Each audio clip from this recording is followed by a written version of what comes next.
What's up, everybody? Welcome back to Volks TV. Big day today. Not really. We're working on the bus again.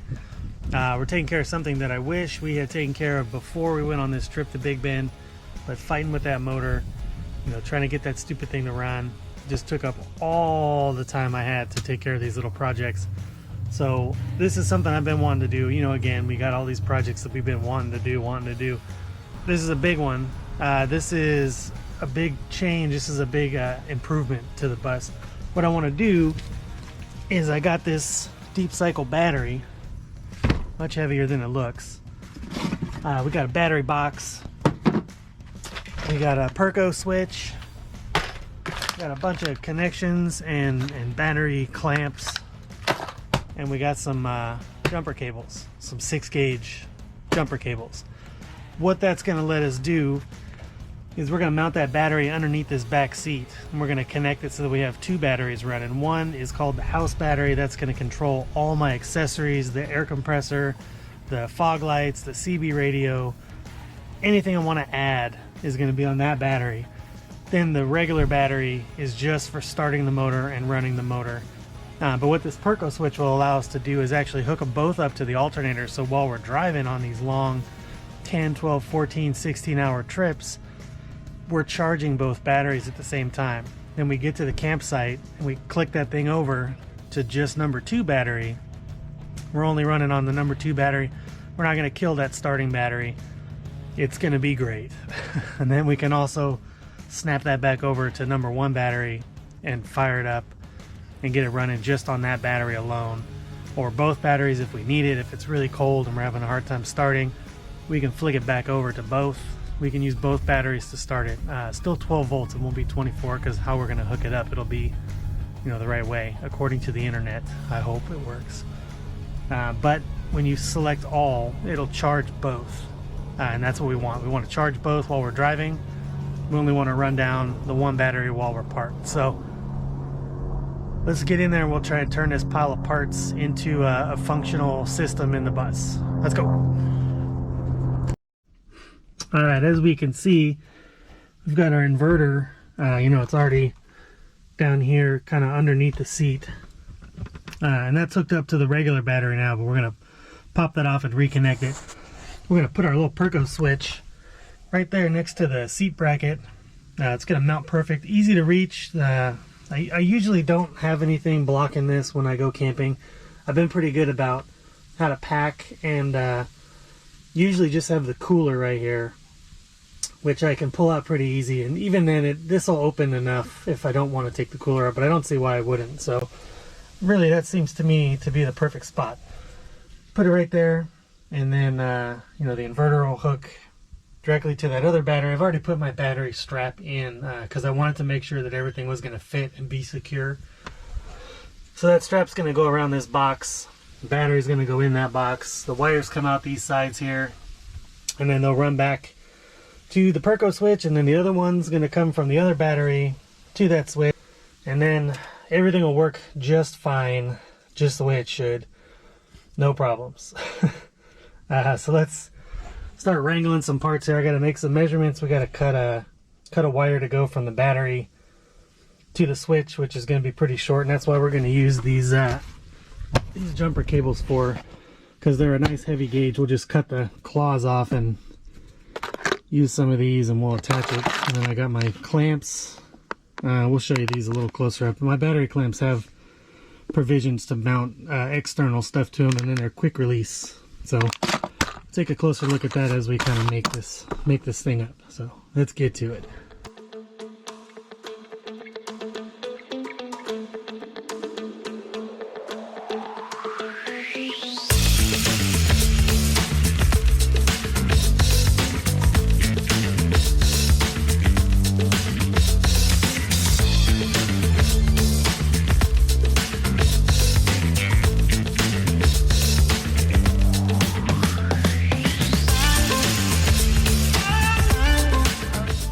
Here's our battery cables we got rigged up here.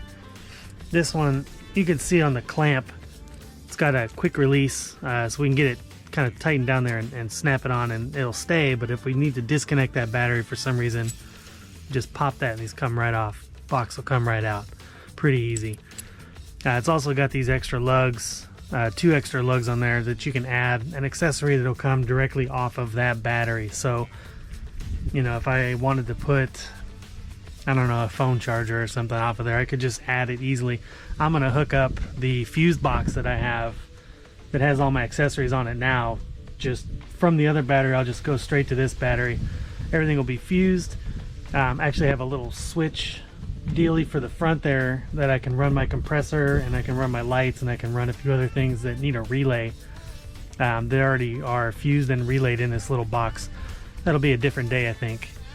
But for now, here's our negative cable.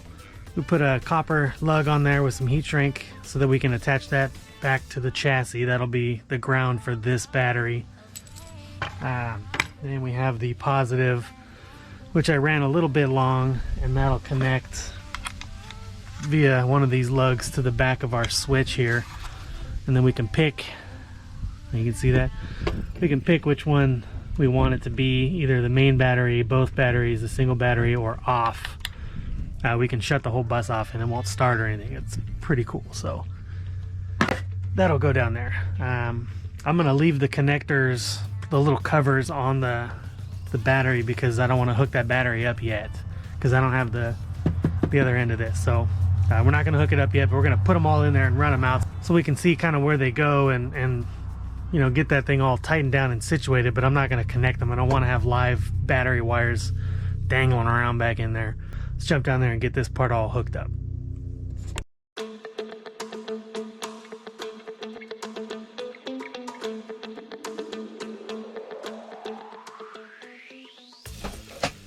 Alright, time to hook up this old Perko switch. On the back, you got 3 lugs. You got your common lug, you got your number 1, and you got your number 2. We want this battery to be number 2. So we're going to take that, well, you can't see it, but that cable that just came off the positive side, we're going to hook it to the number 2 side, and then this thing screws down flat into the floor so that we can, you know, turn the dial and pick which one we want. I guess we can hook it all up and just turn it to off, and then it'll just be off. It won't be connected and we won't have any live wires. So maybe we'll do that, just for the sake of having everything hooked up. I'm gonna have to take this out again. That common is the one that comes off of the, I guess it comes off of the starter is what the paperwork says.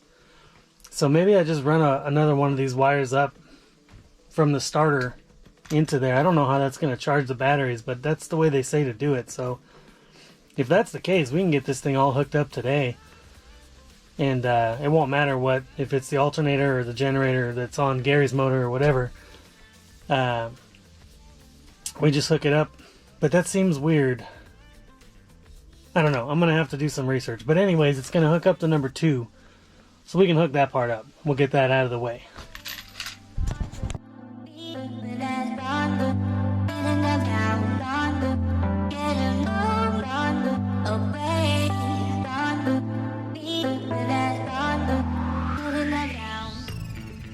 We got battery 1 hooked up to the switch. I used the old connection that went to the inverter and connected that to the switch. Just cut it a little bit shorter.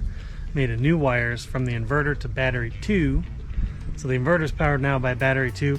All my accessories on my little fuse box in the engine, I ran a wire to that to number 2. So everything on there is now powered off that second battery. And the only thing on the original starter battery is the starter and the engine. So that separates them. That's kind of that's the whole idea here. If we put that switch to all, then it'll always charge both. All the accessories are only coming off of number 2 and the starting is only on number 1, but it'll always charge both.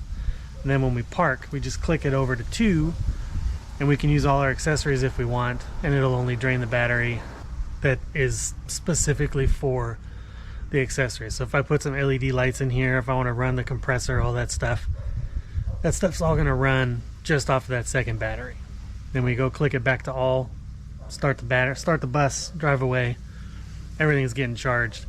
All we got left is to go from the starter to the switch, and everything should work. That should be the end of it. So I got plenty of jumper cable left.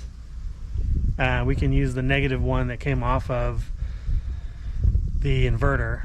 It should be plenty long to go from the starter just this far right up into our little switch area. So I'm gonna make that harness real quick. I got one lug left, and the starter itself has that cable that I have over there has one lug left. So we'll see if we can make it work.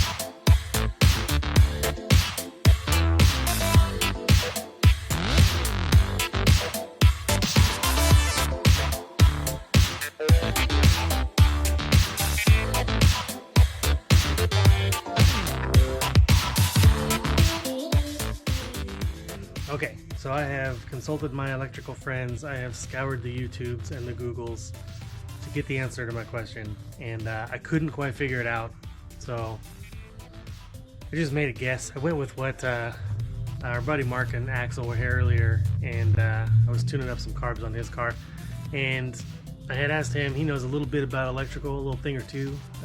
So my issue was I didn't know if I should hook up the switch to the starter and leave the starter disconnected from the main battery, from battery 1, because I didn't know if you want to run starting power through the switch, but I guess that's how they're made to work. It's pretty heavy duty, so I did that. I disconnected the original big fat wire from the starter to the battery, took it out. I left it in there, I just disconnected it, and then I ran the wire from number 1 post to the starting battery, and from the common post to the starter, which has the wires that go up to the generator, alternator, whatever. So it'll technically charge through that post, as what Mark said. So I can select 1, all, or 2. All my accessories are currently hooked up to battery 2. So even if I run them with the battery running off the alternator or not, either way, they're all coming off of alternator 2. My lights, my CB, my air compressor, my diesel heater, everything is running off battery 2. So none of that should be draining battery 1 unless I have the switch set to all. All will charge both batteries. I've tested it on all the settings and it starts no matter where I have that thing, because I have the common going to the starter. So if I set it to 2, it's using the second battery to start. 1 is 1 to start. This is good because if I do run down one or the other, if I forget to switch it, I can always switch it back and start on the opposite battery. So that should be okay. If I leave it set to all, then it's always charging both and it's always drawing from both. And if I go to park, I just set it to 2, gets rid of battery 1 from the draw, and that's what we're looking for. So I hope that works. We'll get in there with a meter, we'll test it and see what the voltages look like in the different settings, and hopefully that's it. Then we're done. So let's go check it out.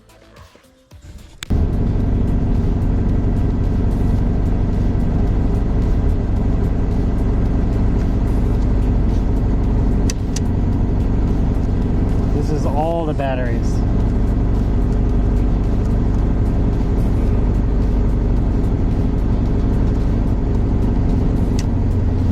Battery 2.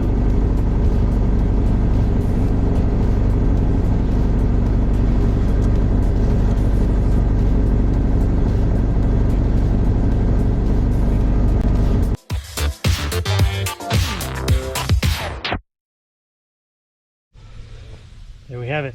Voltage on all 3 settings and different voltage on both because the starting battery is full, so it was less voltage because it wasn't, the regulator wasn't putting as much juice that way. The other battery's been sitting in the garage for a few weeks, so it's kind of down, so it had a higher voltage because the battery was trying to charge that one when I put it to that one. And in the middle it was a little bit higher because both batteries kind of balanced out. So it was putting out a little bit less voltage. If I wanted to charge that number 2 battery, then I would start the motor and then flick that over to 2. That battery gets full, then stick it to all. Or, I mean, there's enough juice between the 2 batteries, I could probably just start it and leave it in all, and it'll start, and then it'll equalize and charge everything out from that regulator. You know, kind of decides what the voltage needs to be. So the voltage was going up. I did wait about 10 minutes of idling and check it again. It was a little bit higher, so it is charging. In the meantime, all my accessories are now off the bus circuit. So that's what I'm happy about. That's what I really wanted to do, was separate everything so it's not drawing off the starting battery. So we got that one. Super complicated, but it's really not that bad. I think I made it more complicated than it is. So now, you know, we got that done. On the next one, I think we're going to add some switches and put all those accessories on switches up front with relays, the lights and the compressor and the heater and stuff, so I can decide what I'm using to draw. That'll kind of get rid of those parasitic draws a little bit if I can switch each one individually. So there we go. I'll put links to all this junk down below. I mean, I bought all kinds of stupid stuff and I'm gonna have to return half of it, but just the stuff I used, I'll put the links down below. Visit all our friends at all the places, get you a shirt, hoodie. You know, I guess they said it's gonna get cold. I don't know, it's like 70 here right now and it's January, so it's not cold, but get you a hoodie anyways. They're nice to have. And thanks for watching.